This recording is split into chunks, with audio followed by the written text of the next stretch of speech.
네, 안녕하세요. 카가이 구독자 여러분, 카가이 남현수입니다.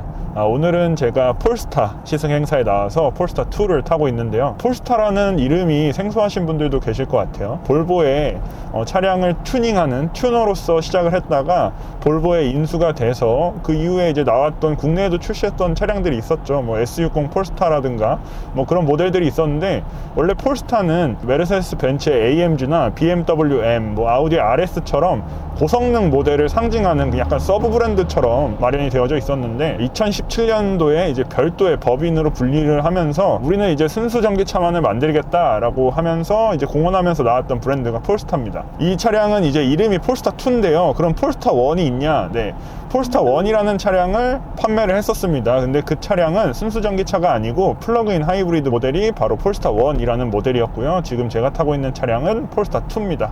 폴스타 2부터는 이제 순수 전기차로 판매를 하게 되는데요. 우리나라에 처음으로 출시하는 차량은 이 바로 폴스타 2 차량입니다. 디자인적으로 간략하게만 살펴보면요, 저는 뭐 이건 아니라고는 하는데 볼보가 많이 떠오르더라고요. 토르의 망치라고 불리는 주간주행등, 폴스타에서는 해머라고 부르더라고요. 해머 디자인이라고 부르는데, 망치랑 해머랑 뭐가 다른지 모르겠지만 어쨌든 이제 볼보의 디자인 필이 많이 난다. 그도 그럴 것이, 볼보의 최신 디자인을 완성했다라고 할 수 있는 토마스 잉겔라스가 폴스타의 수장으로 가 있습니다. CEO로. 그래서 디자이너 출신의 CEO가 폴스타를 맡고 있다 보니까 아무래도 디자인적으로 비슷할 수밖에 없겠죠.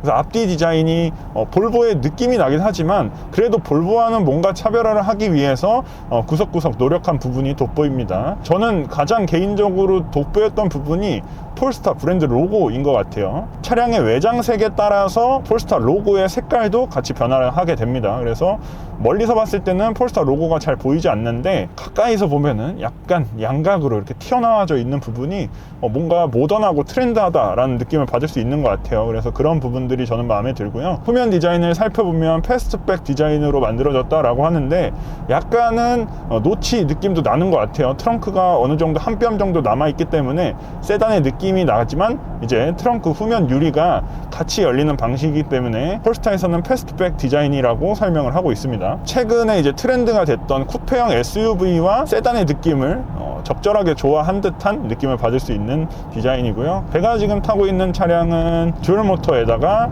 이제 모든 옵션을 다 더한 차량이기 때문에 휠 디자인도 20인치가 들어가는데, 거기서 또 옵션으로 선택할 수 있는 Y자형 스포크가 들어간 20인치 휠이 장착되어져 있습니다. 오늘의 시승이 20km밖에 안 타고 굉장히 짧아서 30분밖에 안 타서 많은 것을 설명해 드릴 수는 없겠지만, 간략하게만 설명을 해드리면 전체적으로 느낌이 일단 굉장히 단단합니다. 이 차량에는 올린즈 서스펜션이 옵션으로 선택이 되어져 있는데요, 여러분들 많이들 아실 것 같은데 고성능 차량이나 고성능 바이크들에 많이 사용되는 서스펜션입니다. 그래서 전자식으로 감쇄력을 변환할 수는 없지만 이 밸브를 수동으로 조작을 해서 내가 원하는 감쇄력, 앞뒤 감쇄력을 각각 맞출 수 있다는 점은 특징적인 부분인 것 같아요. 이 올린즈 서스펜션은 퍼포먼스 팩이라는 패키지 안에 옵션으로 선택을 할 수가 있는데, 가격이 550만 원입니다. 근데 이 550만 원에 패키지를 선택을 하게 되면 올린즈 서스펜션 뿐만 아니라 포피, 브렘보, 골드 브레이크 시스템까지 적용이 되게 돼서 아무래도 이거는 서킷 주행을 노린 것이 아닌가라는 생각이 들 만큼 굉장히 고성능의 장비들을 달아줬어요. 근데 그에 반해서 그럼 모터 출력은 어떻게 되냐? 모터 출력도 꽤나 준수한 편입니다. 동일한 출력을 내는 각각의 모터가 앞, 뒤에 배치가 되어져 있어서 그 모터의 출력의 합이 이제 400마력이 넘어가고, 토크도 67.3kg 포스미터로 굉장히 높은 수준의 토크를 발휘해주고 있습니다. 여러분들 이제 뭐 전기차가 흔해져서 전기차는 초반부터 모든 출력을 쏟아낸다라는 점들을 모두들 알고 계실 것 같은데, 그런 점에서 봤을 때 이 정도의 출력만 가지고 있어도 2.1톤이 되는 이 차체를 이끌어 나가기에는 아주 충분하다라고 생각이 되고, 정지 상태에서 시속 100km까지 도달하는 데는 4.7초, 최고 속도는 205km로 제한이 되어져 있습니다. 이 차량 말고 싱글 모터 모델 같은 경우는 최고 속도가 이제 160km로 제한이 되어져 있기 때문에 나는 좀 달리는 거를 선호한다 라고 하시는 분들은 이 롱레인지 듀얼 모터 모델을 선택하시는 게 좀 더 맞는 선택이 되겠죠. 승차감은 이제 전체적으로 단단하다라고 말씀을 드렸는데, 이게 불쾌한 수준까지는 아니지만 조금 단단하게 느껴지는 것은 사실입니다. 장거리 주행을 해보지 못했기 때문에 장거리를 탔을 때 허리가 불편하다 뭐 이런 느낌까지는 전달해 드리기 어렵겠지만, 전체적인 느낌은 일단 단단합니다. 이게 여러분들이 많이 아시는 현대기아차나 제네시스의 전기차 모델들과 한번 비교를 해보자면 저는 EV6에 가까운 승차감을 갖고 있는 것 같아요. 항상 제가 언급해드리지만 아이오닉5, EV6, GV60 이 세 가지 모델을 놓고 봤을 때 가장 부드러운 차량은 아이오닉5라고 설명을 해드리고 있고, EV6가 가장 단단하다, 그리고 GV60 그 중간에 위치하고 있는 것 같다라고 항상 설명을 해드리고 있는데, 폴스타2는 EV6와 가까운 승차감을 가지고 있고 어찌 보면 그보다도 좀 더 단단하다라는 느낌을 받고 있는 것 같아요. 노면의 충격을 막 잘 거슬러주는 그런 안락한 승차감과는 거리가 멀기 때문에 만약에 폴스타2 구매를 고려하고 계시다면 이런 승차감을 가지고 있다는 점을 감안을 하셔야 될 것 같아요. 그리고 승차감이 단단하면 운전하는 사람은 재밌게 탈 수 있겠지만 아무래도 2열에 타고 있는 사람은 좀 불편할 수가 있겠죠. 근데 이 폴스타2는 2열 공간이 그렇게 넓지 않습니다. 현대자동차 아이오닉5와 비교를 해보면 아이오닉5의 휠 베이스는 3000mm입니다. 근데 그에 반해서 폴스타2의 휠 베이스는 265mm가 짧아서 2열에 제가 앉아봤을 때 무릎 공간이 막 충분하다, 뭐 넉넉하다, 넓다 이런 느낌하고는 조금 거리가 멀었기 때문에 그런 부분도 한번 고려를 해보시면서 구매를 하시는 게 좋을 것 같습니다.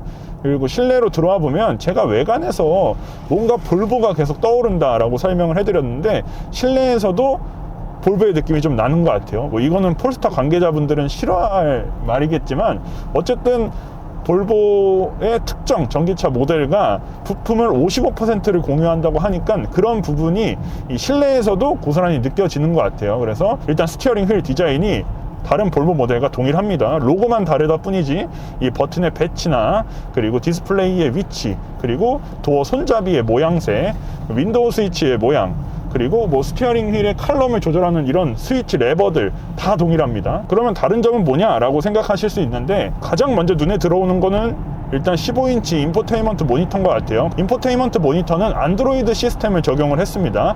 안드로이드 모빌리티 시스템을 적용을 해서 여기다가 이제 T맵이나 뭐 아리아 같은 시스템, 음성인식 시스템도 넣어줬고 플로 같은 장비들을 넣어줘서 최신의 인포테인먼트 시스템을 적용을 했다. 수입차 타보신 분들은 아시겠지만 수입차가 국내 순정으로 들어오는 내비게이션 같은 경우는 사용하기 굉장히 어려운 편인데 이 T맵을 적용해 줬다는 점, 그리고 누구 서비스, 음성인식 서비스를 넣어줘서 음성인식으로 뭐 어디에 목적지를 말하거나 히터를 끄거나 켜거나 할 수 있는 그런 기능을 넣어준 점도 아주 독특한 구성인 것 같습니다. 그리고 안전에 대해서도 빼먹을 수가 없겠는데요. 이 폴스타2 같은 경우는 지난해 실시한 유로 NCAP에서 5스타를 받았습니다. 가장 높은 등급이죠. 비단 5스타를 받은 것뿐만 아니라 전체 전기차 중에서 안전도 평가 1위를 차지하는 기염을 토해냈습니다. 그만큼 폴스타2는 안전한 전기차다라고 할 수 있는 부분이 되겠죠. 뭐 전방 충돌 방지나 뭐 후측방 감지 장비 같은 거는 기본적으로 다 적용이 되어져 있는 부분이고, 파일럿이라는 옵션을 선택하게 되면 어댑티브 크루즈 컨트롤이 적용이 되게 됩니다. 이건 좀 의아한 부분인 것 같아요. 뭐 안전을 그렇게 중시하는 브랜드의 볼보에서 만든 프리미엄 전기차인데, 볼보 차량들은 파일럿 어시스트 가장 저렴한 모델부터 가장 비싼 모델까지 안전에 차별을 두지 않겠다라는 취지에서 다 동일하게 운전자 주행보조 장비를 넣어주는 반면에 이 폴스타2는 파일럿 시스템을 옵션으로 빼놨다는 점, 이 점은 굉장히 의아합니다. 다만 이거를 왜 이렇게 해놨는지 추측은 해볼 수 있습니다.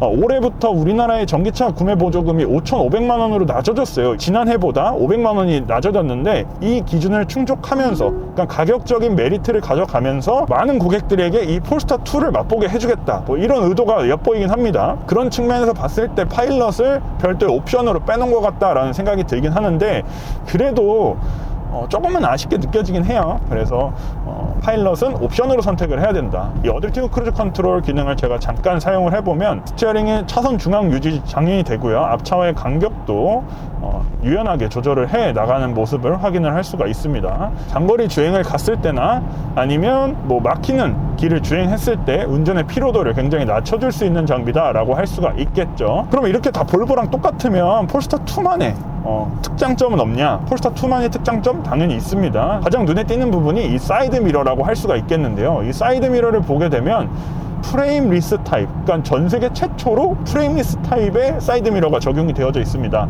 일반적으로 사이드 미러는 겉에 몰딩이 있고 몰딩 안에다가 사이드 미러를 이렇게 꽂아 넣는 방식이라서 사이드 미러의 각도를 조절하게 되면 이 몰딩 그대로 있고 유리만 이렇게 각도를 바꾸는데, 이 폴스타2에 적용된 프레임리스 사이드 미러는 사이드 미러 전체가 이렇게 통으로 움직입니다. 그래서 굉장히 독특한 방식을 채용을 하고 있고, 이전에 사용을 했었던 사이드 미러보다 면적이 30% 줄어들어서 공기역학 개수도 굉장히 낮추는데 역할을 했다라고 설명을 들었습니다. 그리고 이렇게 사이드 미러가 움직이면 어라운드 뷰 시스템에 사용되는 카메라도 같이 움직이는 거 아니냐라고 생각을 할 수가 있는데, 어라운드 뷰 시스템에 적용되는 카메라 장비는 별도의 이 목 부분에 카메라를 별도로 마련을 해서 사이드 미러를 움직여도 어라운드 뷰 시스템을 사용하는 데는 문제가 없도록 그렇게 구성을 해뒀습니다. 그러면은 이 폴스타2 제가 타고 있는 이 듀얼 모터 모델의 주행거리가 어떻게 되냐, 실망을 하실 수도 있는 수치입니다. 337km 밖에 가지 못하기 때문에 78kWh의 용량을 가진 배터리를 탑재하고도 주행거리가 이 정도밖에 안 나왔다라는 점에 대해서는 많은 분들이 좀 아쉬워하실 것 같아요. 만약에 더 긴 주행거리를 원하시는 분들이라면 싱글 모터를 탑재한 모델을 선택을 하시면 되는데, 싱글 모터를 탑재한 모델 같은 경우는 417km를 갈 수가 있습니다. 이 듀얼 모터 모델보다는 주행거리가 좀 더 길어지게 되는 것이죠. 그래서 나는 뭐 폭발적인 주행 성능, 뭐 시속 200km 넘는 거 막 이런 거 다 필요 없다라고 하시는 분들은 싱글 모터를 선택하시는 게 좀 더 합리적일 것 같다라는 생각이 드는 게, 싱글 모터 모델의 가격이 5,490만 원이에요. 제가 앞서서 언급드렸던 5,500만 원의 기준을 딱 맞출 수 있는 차량이기 때문에 싱글 모터 모델을 선택을 하게 되면 구매 보조금 100%를 받을 수 있기 때문에 나는 뭐 굳이 뭐 이런 거 폭발적인 가속력, 뭐 제로백 4.7초 막 이런 거 다 필요 없다 라고 하시는 분들은 그냥 싱글 모터 모델을 선택을 하시는 게 올바른 선택일 것 같습니다. 듀얼 모터 같은 경우는 5,790만 원부터 시작을 하기 때문에 보조금을 50%밖에 받지 못하겠죠. 폴스타 관계자도 아무래도 우리는 폴스타2의 싱글 모터가 좀 더 주력 판매 모델이 될 것 같다라고 언급을 한 만큼 여러분들도 구매 참고해 주셨으면 좋겠습니다. 그럼 마지막으로 지금 폴스타2의 사전 계약을 진행을 하고 있는데요. 폴스타2를 사전 계약으로 구매하신 고객분들은 두 가지 선택지를 드립니다. 두 가지 선택지 중에 내가 원하는 걸 선택할 수 있게끔 두 가지 선택지를 주는데, 첫 번째 선택지가 뭐냐, 1년 무제한 충전 크레딧을 제공을 해준다고 해요. 그래서 1년 동안 어디서 막 충전을 하든지 무제한으로 충전을 할 수 있다는 점, 돈을 내지 않고. 혹은 나는 개인주택에 살고 있고 내 마당에다가 충전기를 설치하고 싶어 라고 하시는 분들 계시잖아요. 그런 분들은 무제한 충전 크레딧 받지 마시고 홈 월박스를 선택을 하시게 되면 집에 충전기를 무상으로 설치를 해준다고 해요. 만약에 내 공간이, 내 개인 프라이빗한 공간이 있다면 이 방법을 선택하시는 것도 괜찮은 방법이 될 수가 있겠습니다. 오늘의 시승이 눈도 오고 코스가 굉장히 짧아서 뭐 주행거리 테스트나 뭐 이런 건 하지 못했지만 다음번에 제가 별도로 시승차를 받아서 좀 더 자세한 리뷰를 해드리도록 하겠고요. 그때는 이제 여러분들이 이제 댓글로 남겨주신 궁금한 점들까지도 다 취합을 해서 리뷰를 새롭게 올리도록 하겠습니다. 이상으로 카가의 남현수였고요. 다음번에 더 재밌는 리뷰로 돌아오도록 하겠습니다. 감사합니다.